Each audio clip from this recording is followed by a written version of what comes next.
So I got a new vise today, and I need to install it, which I probably won't get around to today because I have other things to need to work on. But I thought I'd do a quick video of, when you see a post vise for sale, is it the one that you need to buy? Is it worth getting? And this might help somebody who's never bought a vise and is looking at them maybe for the first time. This is my big vise that I've been using for several years. This is my large vise. What is it, about 5.5 inches, a little bit more than 5.5 inches. And I use it for knife making, I use it for forging, I use it all the time. It is my probably most used tool in my shop consistently. So I can even use it when I'm sanding knives, twisting hot metal, just whatever I happen to be working on. I use this thing all the time. Love it. However, it has issues. I got a pretty good deal on it. I don't remember what I paid for it. Probably less than $200. But when you pay that little for something this large, as far as vices go, there's a trade-off. It's typically not going to be in the best shape. These vices probably go for $200 to $300 for this size. This is a 5.5 inch jaw on the large vise. These little guys you see a little bit more commonly, about 4 3/4 inch jaw. And it's definitely useful. You'll definitely be able to go a ways with the smaller vise, but there's just no comparison when it comes to the weight and the stability of using the larger vices.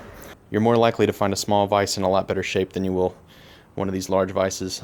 My wife and I we've been hitting flea markets and antique stores for years, and I've only seen a handful of vices this large.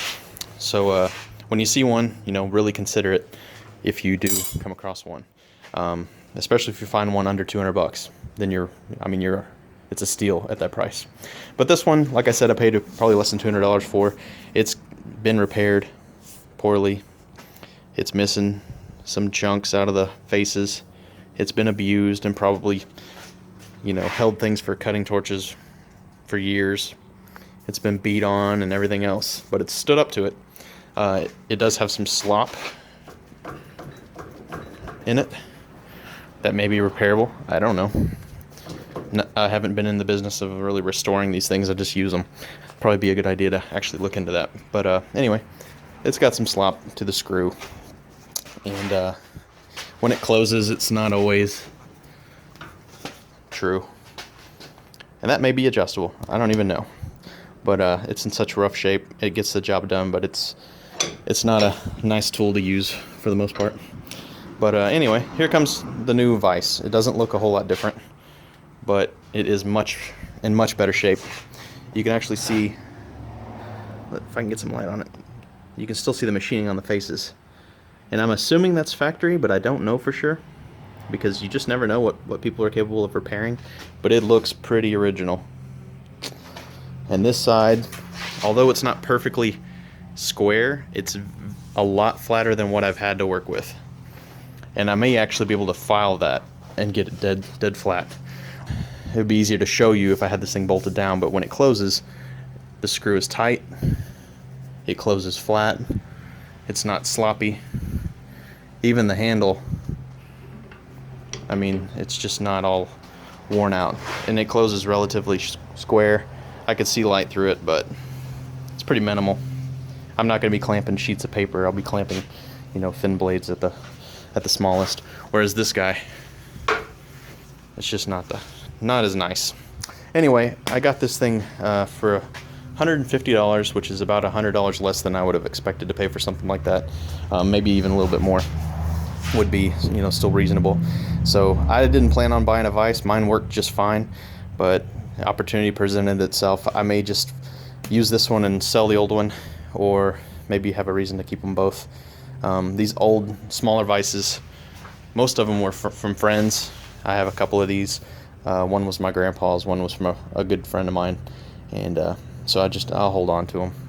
But anyway, just wanted to share. If you're looking for a vise, that's kind of what a nice one looks like compared to one that's kind of rough. That may be very obvious for most people, but if you're starting out by yourself, it might be helpful to know.